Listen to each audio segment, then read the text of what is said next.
ಓಂ ನಮೋ ಭಗವತೆ ವಾಸುದೇವಾಯ.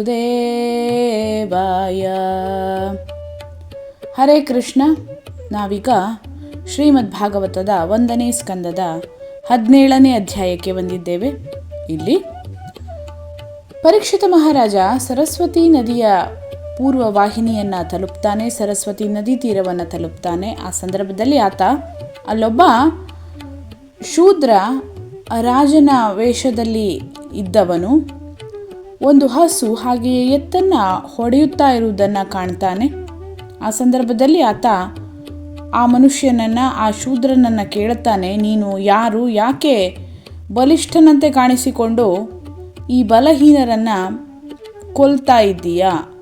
ನೀನು ರಾಜನ ಹಾಗೆ ಕಾಣ್ತಾ ಇದ್ದೀಯಾ, ಆದರೆ ನೀನು ಮಾಡುವಂತಹ ಕೆಲಸ ಕ್ಷತ್ರಿಯರಿಗೆ ಅವಮಾನವಾದಂಥದ್ದು, ಕ್ಷತ್ರಿಯರಿಗೆ ವಿರೋಧವನ್ನು ಮಾಡುವಂಥದ್ದು, ಕ್ಷತ್ರಿಯ ತತ್ವಗಳಿಗೆ ವಿರೋಧವಾಗಿರುವಂಥದ್ದು ಅಂತ ಪರೀಕ್ಷಿತ ಮಹಾರಾಜ ಆತನನ್ನು ಕೇಳುತ್ತಾನೆ. ಇವತ್ತಿನ ಶ್ರೀಮದ್ ಭಾಗವತದ ಶ್ಲೋಕಗಳನ್ನು ನೋಡ್ತಾ ಹೋಗೋಣ. ಇವತ್ತಿನ ಶ್ರೀಮದ್ ಭಾಗವತದ ಶ್ಲೋಕವನ್ನು ಪ್ರಾರಂಭಿಸ್ತಾ ಮೊದಲನೆಯ ಶ್ಲೋಕ 1ನೇ ಸ್ಕಂದದ 17ನೇ ಅಧ್ಯಾಯದ 6ನೇ ಶ್ಲೋಕ. ಯಸ್ತ್ವಂ ಕೃಷ್ಣೇ ಗತೆ ದೂರಂ ಸಹ ಗಾಂಡೀವ ಧನ್ವನ ಶೋಚ್ಯೋಸ್ಯ ಶೋಚ್ಯಾನ್ ರಹಸಿ ಪ್ರಹರನ್ ವಧಮರ್ಹಸಿ. ಹೇ ಕ್ರೂರನೇ, ಶ್ರೀಕೃಷ್ಣನು ಮತ್ತು ಗಾಂಡೀವವೆಂಬ ಬಿಲ್ಲಿನಿಂದ ಕೂಡಿ ಅರ್ಜುನನು ಕಾಣಿಸದೇ ಇರುವುದರಿಂದ ಒಂದು ಬಡಪಾಯಿ ಹಸುವನ್ನು ಹೊಡೆಯುವ ಧೈರ್ಯ ಮಾಡುವೆಯಲ್ಲವೇ? ಮುಗ್ಧ ಪ್ರಾಣಿಯಾದ ಹಸುವನ್ನು ಏಕಾಂತ ಸ್ಥಳದಲ್ಲಿ ಹೊಡೆಯುತ್ತಿರುವ ನೀನು ಅಪರಾಧಿ, ಆದುದರಿಂದ ವಧೆಗೆ ಅರ್ಹನಾಗಿರುವಿ. ಈ ರೀತಿಯಾಗಿ ಪರೀಕ್ಷಿತ ಮಹಾರಾಜ ಆ ಶೂದ್ರನಲ್ಲಿ ಹೇಳುತ್ತಾ ಇದ್ದಾನೆ. ಈ ಶ್ಲೋಕದ ಭಾವಾರ್ಥವನ್ನು ನೋಡೋಣ. ಯಾವಾಗ ದೈವತ್ವದ ಸುಳಿವನ್ನೇ ಕಿತ್ತೊಗೆದ ನಾಗರಿಕತೆಯಲ್ಲಿ ಅರ್ಜುನನ ಹಾಗಿರುವ ಭಕ್ತ ಯೋಧನೂ ಇರುವುದಿಲ್ಲವೋ, ಆಗ ಕಲಿಯ ಒಡನಾಡಿಗಳು ರಾಜಕೀಯದ ಲಾಭವನ್ನು ಪಡೆಯುತ್ತಾರೆ. ಬೇರೆ ಬೇರೆ ಗುಪ್ತ ವಧಾಗಾರಗಳಲ್ಲಿ ಗೋವಧೆಗೆ ಏರ್ಪಾಡು ಮಾಡುತ್ತಾರೆ. ಇಂತಹ ಪ್ರಾಣಿ ಹಂತಕರು ಮಹಾರಾಜ ಪರೀಕ್ಷಿತನಂತಹ ಪುಣ್ಯಶಾಲಿ ರಾಜನಿಂದ ಮರಣದಂಡನೆಗೆ ಒಳಗಾಗಬೇಕಾದವರು. ಪುಣ್ಯಶಾಲಿ ರಾಜನ ದೃಷ್ಟಿಯಲ್ಲಿ ಮುಗ್ಧ ಶಿಶುವನ್ನು ಏಕಾಂತದಲ್ಲಿ ಕೊಲ್ಲುವವನ ಹಾಗೆ ಮುಗ್ಧ ಪ್ರಾಣಿಯನ್ನು ಏಕಾಂತದಲ್ಲಿ ಕೊಲ್ಲುವ ಪಾಪಿಯೂ ವಧಾರ್ಹನಾಗುವನು. ಮುಂದಿನ ಶ್ಲೋಕ 7ನೇಯ ಶ್ಲೋಕ. ತ್ವಂ ವಾ ಮೃಣಾಲಧವಲಃ ಪಾದೈರ್ನ್ಯೂನಃ ಪದಾಚರನ್ ವೃಷರೂಪೇಣ ಕಿಂ ಕಶ್ಚಿದ್ದೇವೋ ನಃ ಪರಿಖೇದಯನ್. ಆಗ ಅವನು, ಅಂದರೆ ಪರೀಕ್ಷಿತನು, ಆ ಎತ್ತನ್ನ ಕುರಿತು ಹೀಗೆ ಕೇಳಿದನು, ನೀನು ಯಾರು? ಬಿಳಿಯ ತಾವರೆಯಂತೆ ಬೆಳ್ಳಗಿರುವ ವೃಷಭವೇ ಅಥವಾ ಯಾವುದಾದರೂ ದೇವತೆಯೇ? 3 ಪಾದಗಳು ಇಲ್ಲದೆ ಒಂದೇ ಪಾದದಲ್ಲಿ ಚಲಿಸುತ್ತಿರುವ ನೀನು ಎತ್ತಿನ ರೂಪದಲ್ಲಿ ನಮಗೆ ದುಃಖವನ್ನುಂಟು ಮಾಡುವ ದೇವತೆಯೋ? ಕೊನೆಯ ಪಕ್ಷ ಪರೀಕ್ಷಿತ ಮಹಾರಾಜನ ಕಾಲದವರೆಗೆ ಹಸು ಎತ್ತುಗಳಿಗೆ ಕೀಳುದೆಸೆ ಉಂಟಾಗಿದ್ದಿಲ್ಲ, ಅದನ್ನು ಊಹಿಸಲು ಸಾಧ್ಯವಿರಲಿಲ್ಲ. ಆದುದರಿಂದಲೇ ಅಂತಹ ಭಯಂಕರ ದೃಶ್ಯವನ್ನು ನೋಡಿ ಪರೀಕ್ಷಿತನಿಗೆ ಆಶ್ಚರ್ಯವಾಯಿತು. ನೀನು ದುರವಸ್ಥೆಗೀಡಾದ ದೇವತೆಯೇ ಎಂದು ಕೇಳಿರುವುದು ಮುಂದೆ ಹಸು ಎತ್ತುಗಳಿಗೆ ಬರುವ ದುರವಸ್ಥೆಯ ಸೂಚಕವಾಗಿದೆ. ಮುಂದಿನ ಶ್ಲೋಕ 8ನೇಯ ಶ್ಲೋಕ. ನ ಜಾತು ಕೌರವೇಂದ್ರಾಣಾಂ ದೋರ್ದಂಡ ಪರಿರಂಭಿತೆ ಭೂತಲೇನುಪತಂತ್ಯಸ್ಮಿನ್ ವಿನಾತೆ ಪ್ರಾಣಿನಾಂ ಶುಚಃ. ಈ ಭೂಲೋಕವು ಕುರುವಂಶದ ರಾಜರ ಭುಜದಂಡದಿಂದ ಸುರಕ್ಷಿತವಾಗಿರುವುದು. ಹೀಗಿರುವಾಗ ಇಂತಹ ಸ್ಥಿತಿಯಲ್ಲಿ ಮೊದಲ ಬಾರಿಗೆ ಈಗ ಕಣ್ಣಲ್ಲಿ ನೀರು ತುಂಬಿ ದುಃಖಿಸುತ್ತಿರುವ ನಿನ್ನನ್ನು ನಾನು ಕಾಣುತ್ತಿರುವೆ. ಇದುವರೆಗೆ ಈ ಲೋಕದಲ್ಲಿ ರಾಜರ ಉಪೇಕ್ಷೆಯಿಂದ ಯಾರೂ ಕಣ್ಣೀರನ್ನ ಸುರಿಸಿರಲಿಲ್ಲ. ಈ ಶ್ಲೋಕಕ್ಕೆ ಭಾವಾರ್ಥವನ್ನು ನೋಡೋಣ. ಸರ್ಕಾರದ ಮೊದಲ ಕರ್ತವ್ಯವೆಂದರೆ ಮನುಷ್ಯರ ಮತ್ತು ಪ್ರಾಣಿಗಳ ಪ್ರಾಣ ರಕ್ಷಣೆ. ಈ ವಿಷಯದಲ್ಲಿ ಸರ್ಕಾರಕ್ಕೆ ತಾರತಮ್ಯ ಅಥವಾ ಪಕ್ಷಪಾತವಿರಕೂಡದು. ಕಲಿಯುಗದಲ್ಲಿ ರಾಜ್ಯದವರೇ ವ್ಯವಸ್ಥಿತವಾಗಿ ನಡೆಸುವ ಪ್ರಾಣಿವಧೆಯನ್ನು ನೋಡುವುದು ಶುದ್ಧವಾದ ಅಂತಃಕರಣವುಳ್ಳವನಿಗೆ ಭೀಕರವೇ ಸರಿ. ಎತ್ತಿನ ಕಣ್ಣಲ್ಲಿ ನೀರನ್ನು ಕಂಡು ಪರೀಕ್ಷಿತನು ವಿಷಾದಗೊಂಡನು. ತನ್ನ ಉತ್ತಮ ರಾಜ್ಯದಲ್ಲಿ ಎಂದೂ ನಡೆದಿರದ ಅಂತಹ ಸಂಗತಿಗೆ ಆಶ್ಚರ್ಯಪಟ್ಟನು. ಆ ಕಾಲದಲ್ಲಿ ಪ್ರಾಣ ರಕ್ಷಣೆ ಎಂಬುದು ಮನುಷ್ಯರಿಗೂ ಪ್ರಾಣಿಗಳಿಗೂ ಸಮಾನವಾಗಿ ದೊರೆಯುತ್ತಿದ್ದಿತು. ಅದು ದೇವರ ರಾಜ್ಯದ ರೀತಿ. ಮುಂದಿನ ಶ್ಲೋಕ 9ನೆಯ ಶ್ಲೋಕ.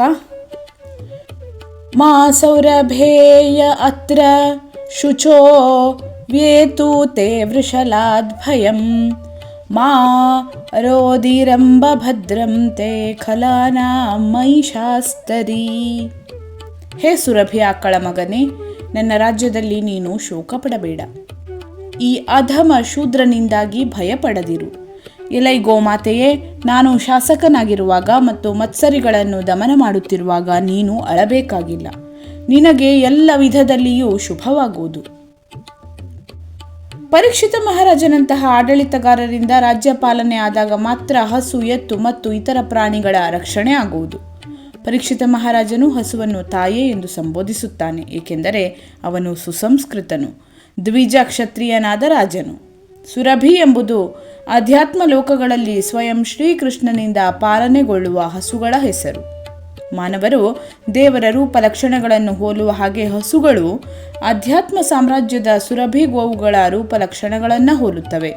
ಈ ಜಗತ್ತಿನಲ್ಲಿ ಮಾನವ ಸಮಾಜವು ಮಾನವನಿಗೆ ಮಾತ್ರ ಎಲ್ಲ ರಕ್ಷಣೆಯನ್ನು ನೀಡುತ್ತದೆ. ಆದರೆ ಮಾನವರಿಗೆ ಶ್ರೇಷ್ಠ ಆಹಾರವಾದ ಹಾಲನ್ನು ಇತ್ತು ಕಾಪಾಡುವಂತಹ ಸುರಭಿ ಸಂತಾನವನ್ನು ರಕ್ಷಿಸಲು ಯಾವ ಶಾಸನವೂ ಇಲ್ಲ. ಪರೀಕ್ಷಿತ ಮಹಾರಾಜನು ಮತ್ತು ಪಾಂಡವರು ಹಸು ಎತ್ತುಗಳ ಮಹತ್ವದ ಬಗೆಗೆ ಪೂರ್ಣ ಪ್ರಜ್ಞೆಯುಳ್ಳವರಾಗಿದ್ದರು. ಗೋಹಂತಕರಿಗೆ ಮರಣದಂಡನೆಯವರೆಗೂ ಶಿಕ್ಷೆಗಳನ್ನು ವಿಧಿಸಲು ಸಿದ್ಧರಾಗಿದ್ದರು. ನಮ್ಮಲ್ಲಿ ಗೋರಕ್ಷಣೆಗಾಗಿ ಕೆಲಕಾಲ ಆಂದೋಲನ ನಡೆಯಿತು. ಆದರೆ ಪುಣ್ಯಶಾಲಿ ಮೇಲಧಿಕಾರಿಗಳಿಲ್ಲದ್ದರಿಂದ, ಗೋರಕ್ಷಣೆಗೆ ಸೂಕ್ತ ಕಾನೂನು ಇಲ್ಲದ್ದರಿಂದ ಹಸು ಎತ್ತುಗಳಿಗೆ ರಕ್ಷಣೆ ಇಲ್ಲವಾಗಿದೆ. ಮಾನವರು ಹಸು ಎತ್ತುಗಳ ಮಹತ್ವವನ್ನು ತಿಳಿದುಕೊಳ್ಳಬೇಕು. ಪರೀಕ್ಷಿತ ಮಹಾರಾಜನ ಹಾಗೆ ಹೆಜ್ಜೆ ಗುರುತುಗಳನ್ನು ಅನುಸರಿಸಿ ಈ ಮುಖ್ಯ ಪ್ರಾಣಿಗಳಿಗೆ ಎಲ್ಲ ಬಗೆಯ ರಕ್ಷಣೆಯನ್ನು ಕೊಡಬೇಕು. ಭಗವಂತನು ಗೋವುಗಳ ಮತ್ತು ಬ್ರಾಹ್ಮಣರ ಬಗ್ಗೆ ಕರುಣೆಯನ್ನು ತಾಳಿರುತ್ತಾನೆ. ಅವನು ನಾವು ಮಾಡುವ ಗೋಬ್ರಾಹ್ಮಣ ಸಂಸ್ಕೃತಿಯ ರಕ್ಷಣೆಯಿಂದ ಸಂತೋಷ ಪಡುವನು ಮತ್ತು ನಮಗೆ ನಿಜವಾದ ಶಾಂತಿಯನ್ನು ನೀಡುವನು. ಮುಂದಿನ ಶ್ಲೋಕಗಳು 10 ಹಾಗೆಯೇ 11ನೆಯ ಶ್ಲೋಕಗಳು. ಯಸ್ಯ ರಾಷ್ಟ್ರೇ ಪ್ರಜಾಃ ಸರ್ವಾಸ್ತ್ರಸ್ಯಂತೆ ಸಾಧ್ವ್ಯ ಸಾಧುಭಿಃ ತಸ್ಯ ಮತ್ತಸ್ಯ ನಶ್ಯಂತಿ ಕೀರ್ತಿರಾಯುರ್ಭಗೋ ಗತಿಃ ಏಷ ರಾಜ್ಞಾಂ ಪರೋ ಧರ್ಮೋ ಹ್ಯಾರ್ತಾನಾಂ ಆರ್ತಿ ನಿಗ್ರಹಃ ಅತ ಏನಂ ವಧಿಷ್ಯಾಮಿ ಭೂತದ್ರುಹಮಸತ್ತಮಂ. ಸಾಧ್ವಿಯೇ, ಯಾರ ರಾಜ್ಯದಲ್ಲಿರುವಂತಹ ಸಕಲ ಜೀವಿಗಳಿಗೂ ದುಷ್ಟರಿಂದ ಭಯ ಉಂಟಾಗುವುದೋ ಅಂತಹ ರಾಜನ ಕೀರ್ತಿ, ಆಯುಷ್ಯ, ಭಾಗ್ಯ ಮತ್ತು ಅವನಿಗೆ ಮುಂದಿನ ಒಳ್ಳೆಯ ಜನ್ಮ ಇವೆಲ್ಲವೂ ನಾಶವಾಗುತ್ತವೆ. ದುಃಖಿತರಾದವರ ದುಃಖವನ್ನು ಪರಿಹರಿಸುವುದು ನಿಜವಾಗಿಯೂ ರಾಜನ ಶ್ರೇಷ್ಠ ಕರ್ತವ್ಯವಾಗಿರುತ್ತದೆ. ಆದುದರಿಂದ ಇತರ ಪ್ರಾಣಿ ಹಿಂಸಕನಾದ ಈ ಅತಿ ದುಷ್ಟನನ್ನು ನಾನು ಕೊಲ್ಲುತ್ತೇನೆ. ಹಳ್ಳಿಗೆ ಅಥವಾ ಪಟ್ಟಣಕ್ಕೆ ಕಾಡಿನ ಕ್ರೂರ ಪ್ರಾಣಿಗಳಿಂದ ಬಾಧೆಯುಂಟಾದರೆ ಪೊಲೀಸರು ಅಥವಾ ಇತರರು ಆತನನ್ನು ಕೊಲ್ಲಲು ಹೋಗುತ್ತಾರೆ. ಹಾಗೆಯೇ ಕಳ್ಳಕಾಕರು, ದರೋಡೆಕೋರರು ಮತ್ತು ಕೊಲೆಗಡುಕರಂತಹ ಕೆಟ್ಟವರನ್ನು ಕೂಡಲೇ ಕೊಲ್ಲುವುದು ಸರ್ಕಾರದ ಕರ್ತವ್ಯ. ರಾಜ್ಯದ ಪ್ರಾಣಿಗಳು ಪ್ರಜೆಗಳಾಗಿರುವುದರಿಂದ ಪ್ರಾಣಿವಧೆ ಮಾಡುವವರು ಅದೇ ದಂಡನೆಗೆ ಅರ್ಹರು. ಪ್ರಜಾ ಎಂದರೆ ರಾಜ್ಯದಲ್ಲಿ ಜನಿಸಿದವರು. ಇವರಲ್ಲಿ ಪ್ರಾಣಿಗಳು ಮನುಷ್ಯರು ಸೇರುತ್ತಾರೆ. ರಾಜ್ಯದಲ್ಲಿ ಹುಟ್ಟಿದ ಎಲ್ಲ ಜೀವಿಗಳಿಗೂ ರಾಜನ ರಕ್ಷಣೆಯಲ್ಲಿ ಬದುಕಲು ಪ್ರಾಥಮಿಕ ಅಧಿಕಾರವಿದೆ. ವನ್ಯ ಪ್ರಾಣಿಗಳು ರಾಜನ ಪ್ರಜಾವರ್ಗವಾಗಿದ್ದು ಅವಕ್ಕೂ ಬದುಕಲು ಅಧಿಕಾರವಿದೆ. ಹೀಗಿರುವಾಗ ಸಾಕು ಪ್ರಾಣಿಗಳಾದ ಹಸು ಮತ್ತು ಎತ್ತುಗಳ ಬಗ್ಗೆ ಹೇಳುವುದೇನಿದೆ? ಇತರ ಜೀವಿಗಳಿಗೆ ಭಯವನ್ನುಂಟು ಮಾಡುವ ಯಾವ ಜೀವಿಯೂ ಅತಿ ದುಷ್ಟ ಪ್ರಜೆ. ರಾಜನು ಅಂತಹ ಬಾಧಕ ಜೀವಿಯನ್ನು ತತ್ಕ್ಷಣವೇ ಕೊಲ್ಲಬೇಕು. ಕಾಡು ಪ್ರಾಣಿಯು ತೊಂದರೆ ಕೊಟ್ಟಾಗ ಅದನ್ನು ಕೊಲ್ಲುವ ಹಾಗೆ ಇತರ ಪ್ರಾಣಿಗಳನ್ನು ಅನಾವಶ್ಯ ಕೊಲ್ಲತಕ್ಕ ಅಥವಾ ಭಯಗೊಳಿಸತಕ್ಕ ಯಾವ ಮನುಷ್ಯನನ್ನಾದರೂ ಕೂಡಲೇ ದಂಡಿಸಬೇಕು. ಪರಮಪ್ರಭುವಿನ ಶಾಸನದಂತೆ ಎಲ್ಲ ಜೀವಿಗಳು ಅವು ಯಾವ ಆಕೃತಿಯಲ್ಲಿದ್ದರೂ ಭಗವಂತನ ಮಕ್ಕಳು. ಪ್ರಕೃತಿ ನಿಯಮದಿಂದ ಆದೇಶವಿದ್ದ ಹೊರತು ಒಂದು ಜೀವಿಗೆ ಇನ್ನೊಂದನ್ನು ಕೊಲ್ಲುವ ಯಾವ ಅಧಿಕಾರವೂ ಇಲ್ಲ. ಹುಲಿ ತನ್ನ ಬದುಕಿಗಾಗಿ ಇತರ ಕೀಳು ಪ್ರಾಣಿಯನ್ನು ಕೊಲ್ಲಬಹುದು. ಅದು ಒಂದು ಜೀವಿ ಮತ್ತೊಂದು ಜೀವಿಯನ್ನು ತಿಂದು ಬದುಕಬಹುದೆಂಬ ನಿಯಮವನ್ನು ಸೃಷ್ಟಿಸಿರುವ ಭಗವಂತನ ನಿಯಮ. ಆದರೆ ಮಾನವನು ತನ್ನ ಬದುಕಿಗಾಗಿ ಪ್ರಾಣಿಯನ್ನು ಕೊಲ್ಲಲಾಗದು.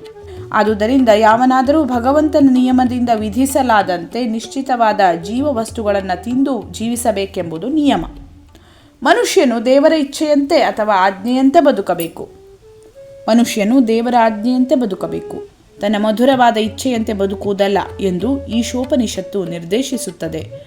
ಮಾನವನು ದೇವರಾಜ್ಞೆಯಂತೆ ಬಗೆ ಬಗೆಯ ಧಾನ್ಯ, ಹಣ್ಣು, ಹಾಲು ಮುಂತಾದುವನ್ನು ಆಹಾರವಾಗಿ ಮಾಡಿಕೊಳ್ಳಬೇಕು. ವಿಶೇಷ ಸಂದರ್ಭದಲ್ಲಿ ಅಲ್ಲದೆ ಅವನಿಗೆ ಮಾಂಸಾಹಾರದ ಅಗತ್ಯವಿಲ್ಲ. ಅಜ್ಞಾನಿಯಾದ ರಾಜನು ಅಥವಾ ಆಡಳಿತಗಾರನು ಕೆಲವು ವೇಳೆ ತಾನೊಬ್ಬ ದೊಡ್ಡ ದಾರ್ಶನಿಕ ಅಥವಾ ಪಂಡಿತನೆಂದು ಜಾಹೀರಾತು ಪಡೆದಿದ್ದರೂ ಅಂತಹ ಬುದ್ಧಿಗೆಟ್ಟ ರಾಜರಿಗೆ ಅಥವಾ ಮುಖ್ಯಾಧಿಕಾರಿಗಳಿಗೆ ಪ್ರಾಣಿ ಹಿಂಸೆಯು ನರಕಕ್ಕೆ ದಾರಿ ಎನ್ನುವುದು ತಿಳಿಯದೆ ರಾಜ್ಯದಲ್ಲಿ ವಧಾಗಾರಗಳಿಗೆ ಅನುಮತಿ ನೀಡುತ್ತಾರೆ. ಮುಖ್ಯ ಆಡಳಿತಗಾರನು ಯಾರಿಂದ ತೊಂದರೆ ಇದೆ ಎಂಬುದನ್ನು ವಿಚಾರಿಸಬೇಕು. ಪ್ರಜೆಗಳ ಅಂದರೆ ಮನುಷ್ಯರ ಮತ್ತು ಪ್ರಾಣಿಗಳ ಸುರಕ್ಷತೆಗಾಗಿ ಯಾವುದೇ ಜೀವಿಗೆ ಇನ್ನೊಂದು ಜೀವಿಯಿಂದ ತೊಂದರೆಯಾಗಿದೆಯೇ ಎಂದು ವಿಚಾರಿಸುವಷ್ಟು ಎಚ್ಚರದಿಂದ ಇರಬೇಕು. ತೊಂದರೆ ಕೊಡುವ ಜೀವಿಯನ್ನು ಹಿಡಿದು ಕೊಲ್ಲಲು ಮಹಾರಾಜ ಪರೀಕ್ಷಿತನಂತೆ ಸಿದ್ಧನಾಗಿರಬೇಕು. ಜನತೆಯ ಸರ್ಕಾರ ಅಥವಾ ಜನತೆಯಿಂದ ಆಗಿರುವ ಸರ್ಕಾರವು ಮತಿಗೆಡ್ಡ ಸರ್ಕಾರಿ ಅಧಿಕಾರಿಗಳಿಂದ ಅಮಾಯಕ ಪ್ರಾಣಿಗಳ ವಧೆಯಾಗಲು ಬಿಡಬಾರದು. ವೇದೋಕ್ತವಾದ ಭಗವನ್ನಿಯಮಗಳನ್ನು ಅವರು ತಿಳಿದಿರಬೇಕು. ಭಗವಂತನ ನಿಯಮಗಳಂತೆ ಹೊಣೆಗೇಡಿಯಾದ ರಾಜನು ಅಥವಾ ರಾಜ್ಯಾಧಿಕಾರಿಯು ತನ್ನ ಕೀರ್ತಿ, ಆಯುಷ್ಯ, ಅಧಿಕಾರ, ಬಲ ಇವೆಲ್ಲವನ್ನೂ ಕಳೆದುಕೊಂಡು ಜೀವನದ ಏಳಿಗೆಯನ್ನೂ ಕೆಡಿಸಿ ಮುಂದೆ ಬರಲಿರುವ ಮೋಕ್ಷವೂ ಇಲ್ಲದ ಹಾಗೆ ಮಾಡುತ್ತಾರೆ ಎಂದು ಈ ಸಂದರ್ಭದಲ್ಲಿ ಪರೀಕ್ಷಿತ ಮಹಾರಾಜನು ಹೇಳುತ್ತಾನೆ. ಅಂತಹ ತಿಳಿಗೇಡಿಗಳು ಪುನರ್ಜನ್ಮವಿದೆ ಎಂಬುದನ್ನು ನಂಬುವುದಿಲ್ಲ. ಭೌತ ಪ್ರಕೃತಿಯ ಹಗ್ಗಗಳು ಅವನ ಕೈಕಾಲುಗಳನ್ನು ಬಿಗಿದಿರುತ್ತವೆ. ಹೀಗಿದ್ದರೂ ಈ ಮತಿಗೆಟ್ಟ ಬದ್ಧಾತ್ಮನು ತನ್ನ ಭ್ರಾಂತ ಭಾವನೆಗಳಂತೆ ವರ್ತಿಸಲು ಸ್ವತಂತ್ರನೆಂದು ತಿಳಿಯುತ್ತಾನೆ. ಒಟ್ಟಿನಲ್ಲಿ ಪರೀಕ್ಷಿತ ಮಹಾರಾಜನ ಕಾಲದಲ್ಲಿ ಜನರು ಸಂತುಷ್ಟರಾಗಿದ್ದರು. ಮುಖ್ಯಾಧಿಕಾರಿಯು ಭ್ರಾಂತ ಬುದ್ಧಿಯವನಾಗಿರದೆ ಭಗವನ್ನಿಯಮಗಳಲ್ಲಿ ಅಜ್ಞಾನಿಯಾಗಿರದೆ ಪ್ರಾಣಿಗಳಿಗೆ ತಕ್ಕ ರಕ್ಷಣೆ ನೀಡುತ್ತಿದ್ದನು. ಮೂರ್ಖರು ಮತ್ತು ಶ್ರದ್ಧಾಹೀನರು ದೇವರ ಅಸ್ತಿತ್ವವನ್ನು ತಪ್ಪಿಸಲು ಮತ್ತು ಅಮೂಲ್ಯವಾದ ಮಾನವ ಜನ್ಮವನ್ನು ಕೆಡಿಸಿಕೊಳ್ಳಲು ತಾವು ಧರ್ಮ ನಿರಪೇಕ್ಷರೆಂದು ಘೋಷಿಸುತ್ತಾರೆ. ಭಗವಂತನ ವಿಜ್ಞಾನವನ್ನು ತಿಳಿಯುವುದೇ ಮಾನವ ಜೀವನದ ಉದ್ದೇಶ. ಆದರೆ ವಿಶೇಷವಾಗಿ ಕಲಿಯುಗದಲ್ಲಿ ಮೂಢರು ಭಗವಂತನನ್ನು ವೈಜ್ಞಾನಿಕವಾಗಿ ತಿಳಿಯಲು ಪ್ರಯತ್ನ ಮಾಡುವುದನ್ನೇ ಬಿಡುವರು. ತಾವು ಜನನ, ಮರಣ, ರೋಗಗಳೆಂಬ ಭಗವನ್ನಿಯಮಕ್ಕೆ ಒಳಗಾಗಿದ್ದರೂ ಭಗವಂತನ ಅಸ್ತಿತ್ವದ ಮತ್ತು ಧಾರ್ಮಿಕ ವಿಶ್ವಾಸದ ವಿರುದ್ಧವಾಗಿ ಪ್ರಚಾರವನ್ನು ಮಾಡುವರು. ಧನ್ಯವಾದಗಳು. ಲೋಕಾಃ ಸಮಸ್ತಾಃ ಸುಖಿನೋ ಭವಂತು.